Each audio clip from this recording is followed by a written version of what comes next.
Potato chaps. Hey everyone.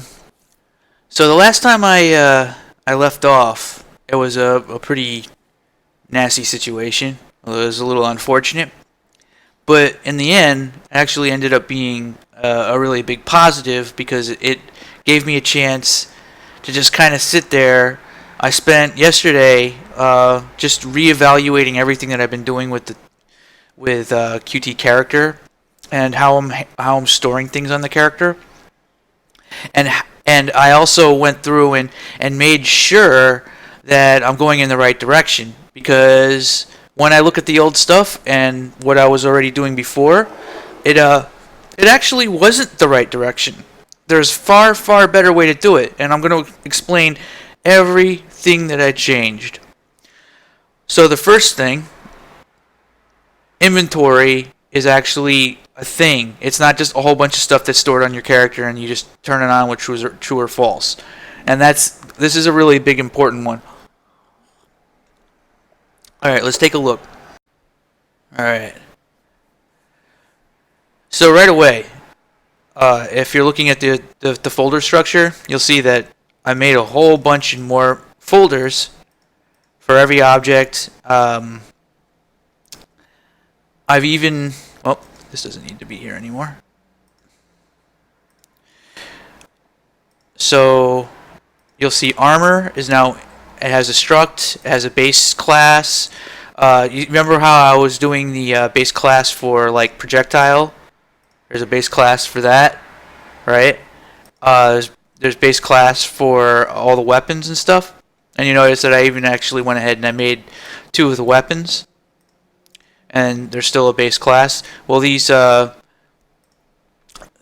child objects of QT weapon. So right away you can see that there's a whole bunch of changes there. QTCharacter is where you get to see the majority of it come together. Alright, so opening up QTCharacter. Now this is the file that was destroyed when the editor crashed. This is just for debugging. I have just like a thing here. So the first thing, like we went over before, this isn't changed. This is a init reference. This is based off of let me close everything. Notice that I have more than one graph over here, by the way. Init references, I get all the base objects just like I did before. And nothing's changed on that front. Then I get the player pawn and stuff like that. So, yeah, it's like basically just feeding the player pawn to the player controller and everything like that. Which is me. This is the player pawn.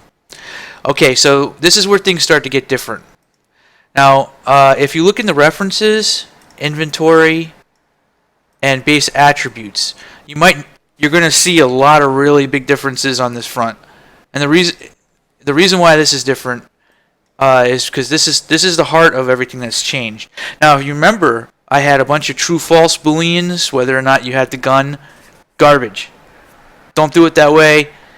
That was stupid. I got a much better way to do it now.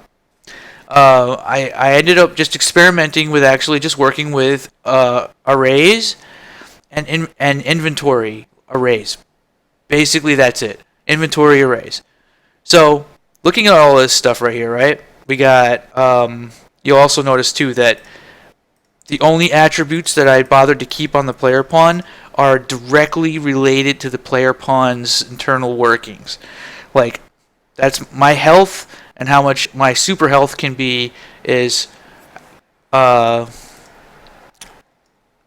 know, that's my character. Now, all of this, these variables here are what I'm carrying on my character. So, what weapon I currently have equipped, what armor I currently have equipped, inventory weapons, which are all the weapons that are sitting in my backpack, and ammo. All of the different pouches of different types of ammo that I can carry. The ammo is a little bit different because you might be thinking, oh, well, I'm keeping like, 4 shotgun shells in my array. An array is a big list of the same exact object. But that's not what this inventory array is. It's more like how many different satchels I'm carrying that can only carry one type of ammo. So if I have a shotgun shell satchel, then I can now carry shotgun shells. And that's how the ammo works in this. The shotgun shell satchel has inside of it information that explains like what how many shells I have and things like that. So if I open up the shotgun shell satchel, I'll say, well, the inventory is, max ammo is 100, and these are like the ammo struct. Now the struct is all of the things that are the base qualities of the satchel, right? But the satchel itself, so like the struct is like the core things that define what that satchel can be. The satchel itself, which is QT ammo shells, has a variable here that's not part of the struct, and that is currently set to 0, and that is by default. None of this other stuff is relevant. You only need to be looking at this and noticing that this variable here is not part of the QT ammo struct. This is something that is local to the shotgun shell satchel. And that's basically how all of these are set up now. So I have a struct for armor, and basically I have the maximum armor that this class can have, and how much damage mitigation this armor provides me. So these are the core things that are not going to change about the armor while I'm wearing it. And I have green armor. Green armor gives me 100. Green armor has a maximum of 150. Remember, I'm adding shards into this, which is a really big balance change, actually. There's a whole lot of stuff going on when it comes to that. And damage mitigation is, it's only 30% damage mitigation. Okay. Now notice that the struct is 100. The struct is up here, right? Armor amount is 100. This variable changes. This inventory item takes damage, and when it reaches 0, it has script in it that when this armor reaches 0, I destroy the armor. So now, when you look into QTCharacter, if you look here, notice that equipped armor is not an array. It's not a list. Equipped armor is actually just one thing, because you can only carry one thing. So whatever I currently make this variable is what my armor currently is, right? And it's the same thing with equipped weapon. I can only hold one weapon in my hands. Inventory weapons, you got a backpack, you can carry all kinds of stuff. And that's kind of the neat thing, because when you die, your inventory weapons basically is just going to be what's in the backpack. It's kind of neat.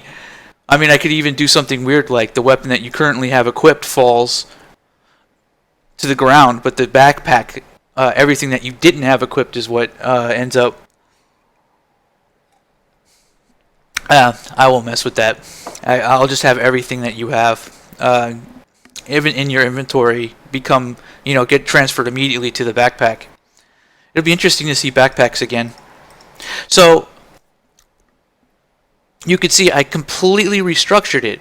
But what are the advantages of doing this, and what are some of the things that you have to understand when it comes to doing this? Well, we'll have to get to that. There's a bit of confusing stuff to keep in mind here. Oh, one thing really quick. I didn't explain it, and I kind of glossed over it. The inventory index is an important variable, and it exists on anytime I'm working with an array, inventory array, and not just like a single item inventory thing like this. You have to have something called the index. Now, imagine an array as being an apartment building where only one type of person, or only like a certain kind of person can live there, right? And the index is the apartment number. In order to be able to access that, to find, say you have a friend who lives in that apartment, you need to find him right now. He gives you his apartment number, you ring the buzzer, and boom, there he is, and you got him. You know exactly where he is. Anytime you're working with an array, you need to make sure you have an index, and you work with indexes. Okay, anyway. So it's the first weird thing when working with an inventory array that's hard to grasp, even for me. I still think that this is a little weird, is that each of these objects actually do have to exist in the world. They can't just be like references to something. I don't know why it works this way. I don't know if maybe I'm wrong. Somebody please correct me. But when I spawn a weapon that sits in my inventory, like I have my axe and my shotgun, those two objects are actually spawned into the world at 000, and it won't let me do it any other way. Like I guess I could maybe add a component or something like that. But you see how these are purple, and see how they're part of the starting inventory. You can't just have these variables. See how like editing this value is not allowed? You actually have to have something that exists in the world to reference before you can add it to the blue guys. These blue guys right here can only have tangible things. That is confusing and weird, and hopefully maybe somebody can correct me and like say, oh no, you just need to be doing it a little differently, and then I'll be happy because I'll further learned how to do this even better. So if you want the player to start off with an axe and a shotgun, you actually have to go in, make one of these with the purple is the cookie cutter class things. These are objects that do not exist in the world, right? The purple are just base classes. They don't exist in the world, but they can't be added directly to these blue guys. But these are the only way you can actually make a list of objects in the editor with nothing spawned. Okay? So bear with me here. So I have my starting inventory weapons, and I call this at event begin play. So this is when the character spawns, and I have this convenient inventory weapons tab, right? Come to think of it, I could probably even just add them here right directly into the variable. Well, what I have done so far is I've just done, actually, let me correct myself right now. Okay, so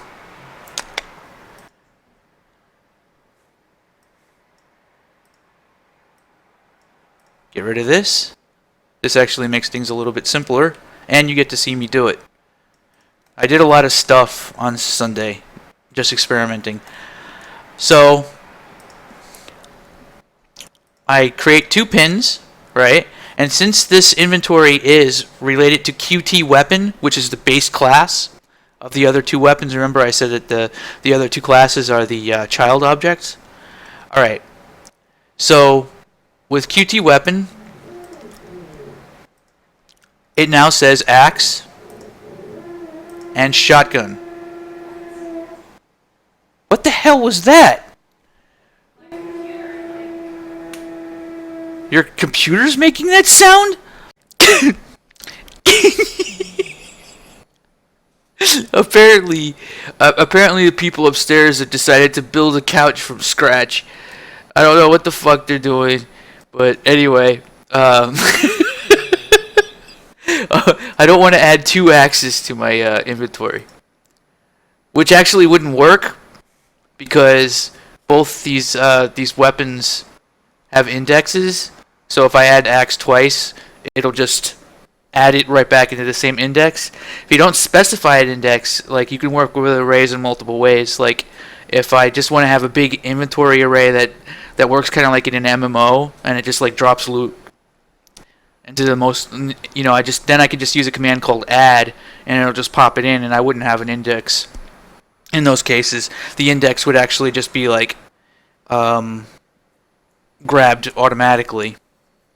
Well, anyway, so I got axe, I got shotgun, I got people building a fucking couch upstairs. I believe they also own an elephant. I'm not sure what the fuck's up with that, but it's either like a horse elephant or some weird, strange creature.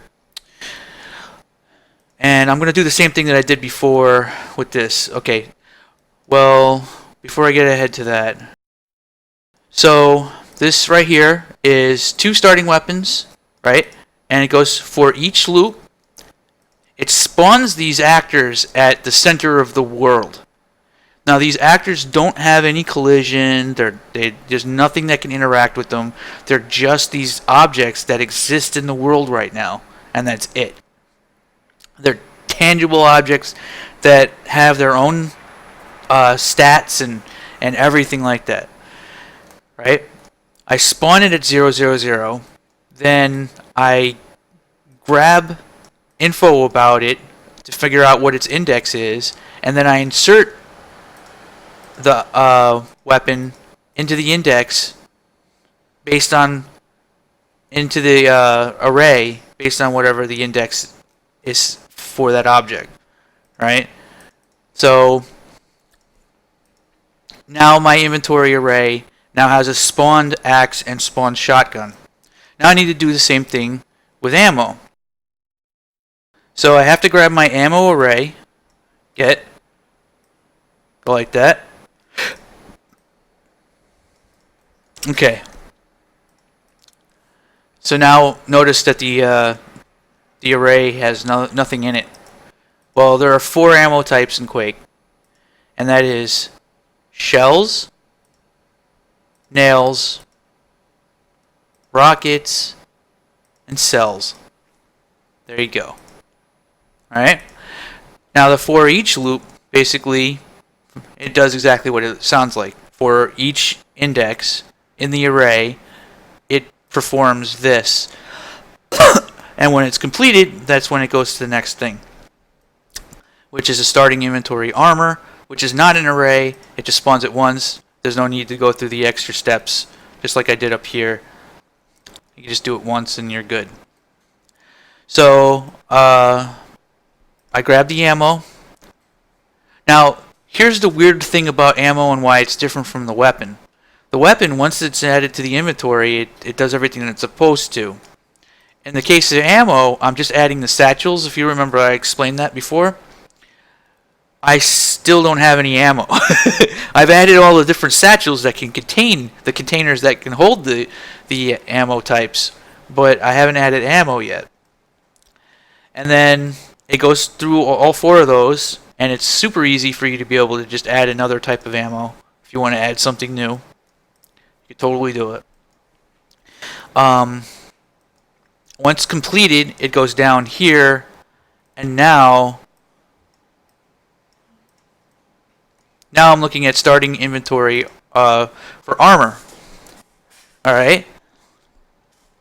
Now, I might actually even go as far as making an inventory thing for the Mega Health. Because the Mega Health, I'm kind of planning to take a lot of ideas from Reflex or CPMA, Quake 3. So, here goes. Starting inventory is green armor. Boom. It's not, it doesn't have to be an array or anything like that. I just decided to give you green armor when you spawn. And it's mostly just to test the HUD to make sure that it's actually updating properly. And I had to make a lot of changes to the HUD, but it's still all functional. Pretty much the same way it was before. Just added an extra step or two. Okay.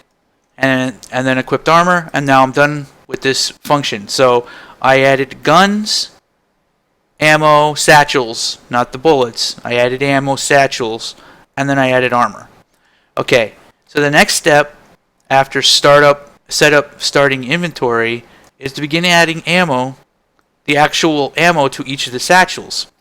So I have a function that I wrote, well, created or something, that is just basically, it goes through your inventory array for all of your different ammo types, finds the one that matches the class name that you are specifying. See how it says equals? So this is the ammo type that I want to add ammo to. I want to add shells. It goes, okay, do the shells, it goes through each one of these things. Is it shells? No. Or yes. And is it shells? No, no, no. So it's the first thing on the list. And then I go modify ammo. I take the amount, add it to what's currently there, and I grab the, because I'm in CT ammo right now, I'm in QT ammo right now. I take the array and I say the max amount, and then I clamp the integer between 0 and the max that I can carry that this satchel can hold, and then I modify the variable, and there you go. So I did add a lot of it does actually mean a lot more steps. It is, once you wrap your head around it though, it is actually simpler than trying to do other stuff, because a lot of it's just automated now. You just point to the object, grab the thing, and you don't have to do anything different for each ammo type. They're all treated the same way. So you can see that I had 50 nails, I add 25 rockets, and I add 100 cells. And boom, it all works. And it's very easy to add more. And then refresh the HUD. This down here is irrelevant because it's just for debugging. Basically, I subtract health to make sure that the HUD is properly updating. Alright, so let's see it inside the game. Alright, so okay, got the spectating thingy currently working, and I jump in. Now notice that I'm taking 10 damage every second on the HUD. Well, you notice that I have green armor. Well, the armor is taking damage as well as 30%, and I haven't added a death function yet. But I have actually set up the modify health and modify armor functions.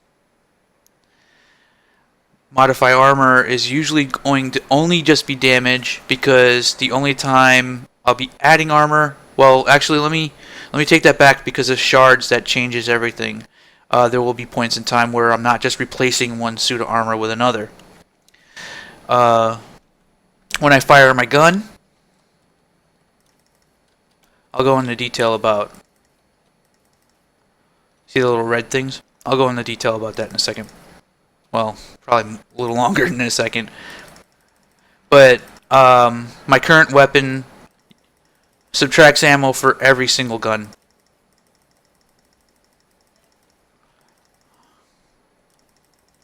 Alright.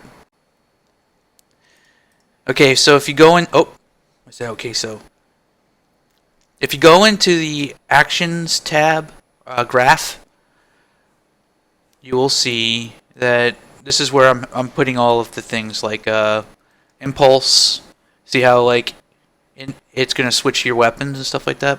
I haven't gotten to that part yet. In fact, actually, there's still a lot that still needs to be done, and I'm explaining the stuff that I already did yesterday. So it's like it's mostly just been catch up this episode so far.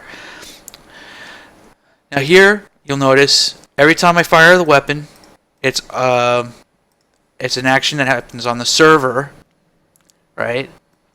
This is for replication. Otherwise, in multiplayer, you'll never see the bullets actually come out of the character, because it'll be only on the client. So I say run on server, and I modify ammo for every single ammo type. So cells, rockets, snails, like I just showed you. So this is it working. It's mostly just to test the HUD and make sure that is currently functional at this point in time. And I'm spawning a bullet. Now for this game, I'm going to spawn the bullet in the center of the screen, except for LG. LG will actually come from the weapon, I guess, but I might not even do that. I might actually just have like all bullets dead center. So this variable right here is pretty much just wrong.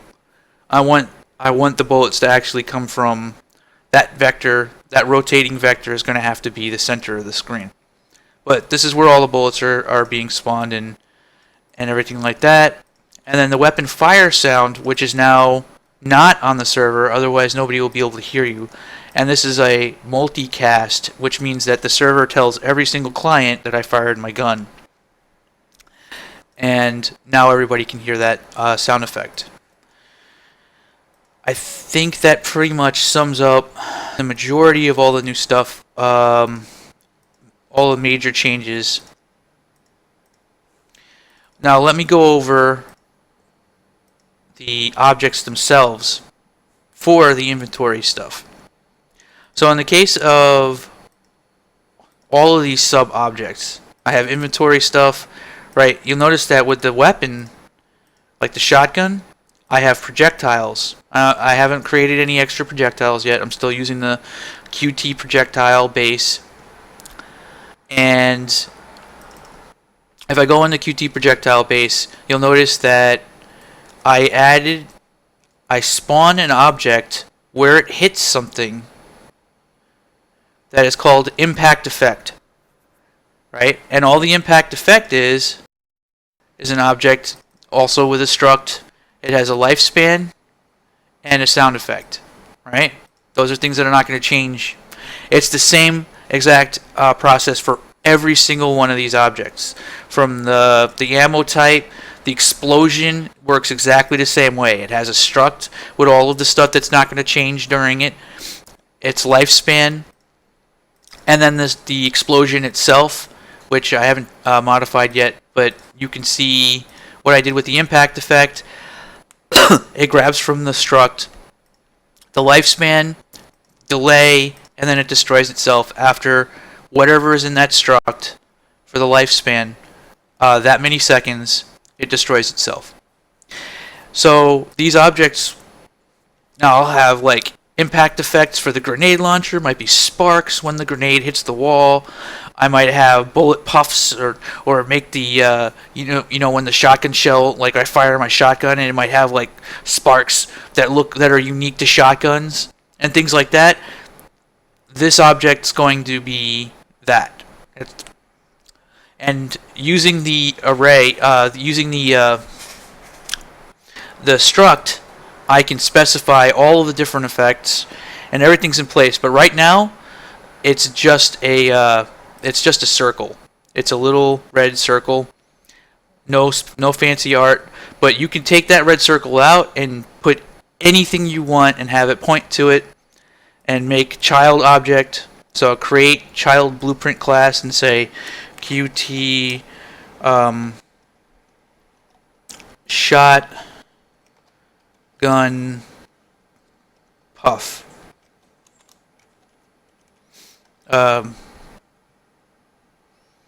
Yeah, good enough. Shotgun bullet puff.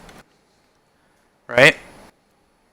And there it is. Like, this is an object that you can go through and change the impact sound. So like maybe it sparks differently, or this object can also determine what surface has been hit. If it's, it could be a fairly complicated thing where I do a check to see like what was hit and make different types of sparks, or maybe it should shoot blood. If it's an enemy character. So this object, all I have to do is I modify this guy right here, and then I just it's a much more automated process. It's much simpler to handle it this way. And whenever I make changes to this struct, even if I have 20 different bullet puffs for all the different surfaces and things like that, all the different guns and situations, all I have to do is modify these two, and all of them get those benefits. And there you go. That's why it's so efficient to do it this way, because it saves tons of time and organizes the project immensely. And it's the same process for all of these. So once you get your head wrapped around it once, you're in pretty good shape. I mean, even for example, the weapons that are sitting in the world, I'll actually pull from these objects, and I'll have the icons and everything, all because I can just add those things to this struct, and all relevant information for this object will be stored on weapon shotgun. So if I make a pickup in the world, so if I go new blueprint actor and go QT weapon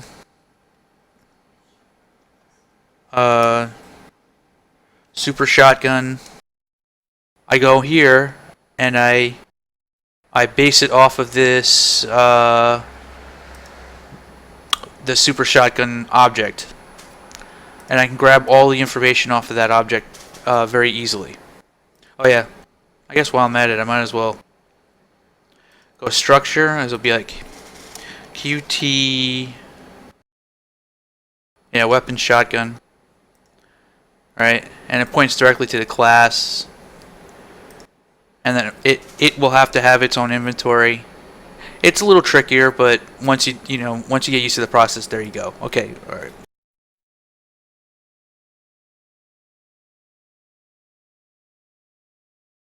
One of the neat things here is, okay, so I'm setting the respawn timer on the weapon pickup, how much ammo it provides, the weapon class.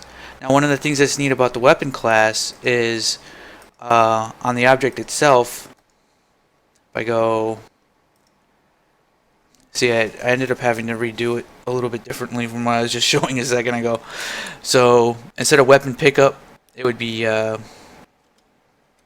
pickup, we'll go super shotgun. Right? Now, in the struct, I'm going to say respawn time. Oh, for the life of me, I can't fucking remember. Was it 10 seconds or something? I'll have to check. But let's just say 10 seconds. Okay, so got ammo provided when you pick it up. Just for now, I'll say that's how much ammo is provided, and then the weapon class will be specified in the pickup itself. So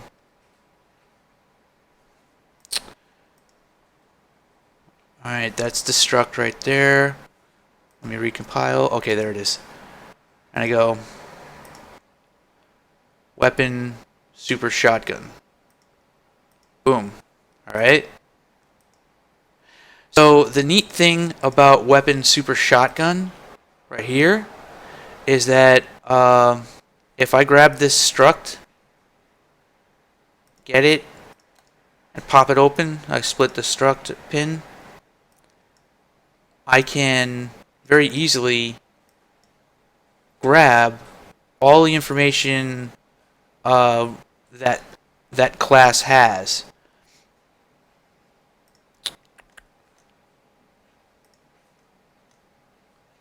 Oh, I guess I'll have to spawn it first.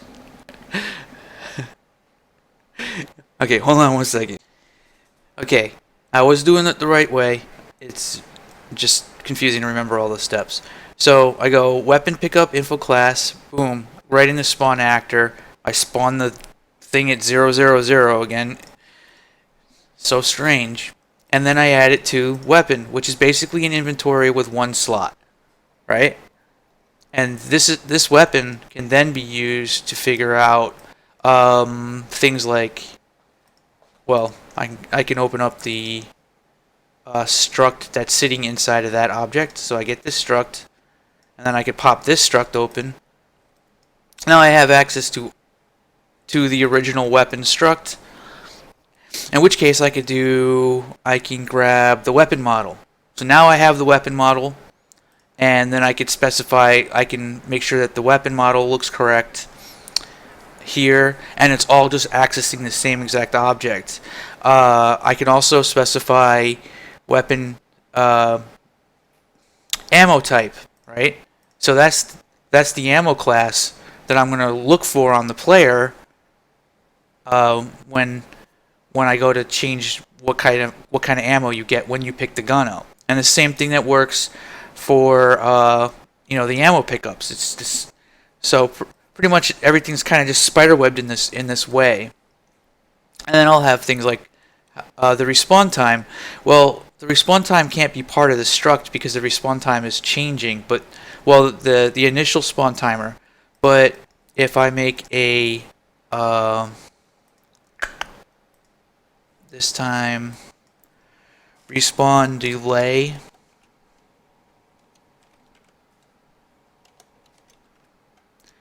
right? Now this object can be modified. So like, it starts off as 0, has to replicate. Starts off as 0, I pick it up, and then I set respawn timer to respawn time for this object. So if I have like event pickup, event begin collide, begin touch, or something. Yeah, or something like that. This isn't the right event, but when you pick the weapon up, it sets the respawn delay, and then it takes that long before the object comes back. I hide the object and do all that stuff. Alright, so this basically shows how all this is going to be set up.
Aside from power-ups, I think I have every object that will be in the game laid out. They just need to be fleshed out and hooked up. So that's really good progress. And if I had known to do this in the first place, I'd I'd be so much further along right now. Then I probably would have lost everything in a crash anyway. Good old crashes. Gotta keep things even. So, character, game type, green armor, red armor, shard, yellow armor. I could actually set the armor stats up right now because it's so straightforward.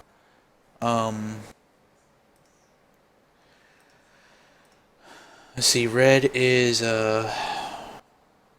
80.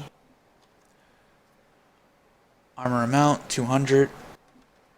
Max armor 200.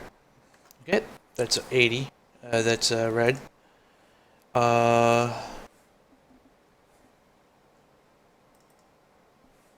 Yellow will be 200 and 60 and be 150. Right?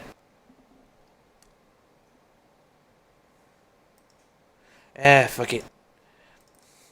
I might as well make 250. Because the armor max will be increased by if you grab shards. So if you have red armor and you grab shards, you can get 250 red armor. Which didn't exist in Quake 1, so yeah, I'm changing stuff. But like I said before, you know, I have to rebalance. Even though I'm taking pretty much all of the same things, I still have to balance this because there's still going to be differences. And there's no way around it. So, I'm unbalancing the unbalanced game. I'm doing two conflicting things at the same time. But, you know. Or, we could just accept that Quake 1 is a balanced game and had to be balanced. Anyway, I'll leave that to a different video.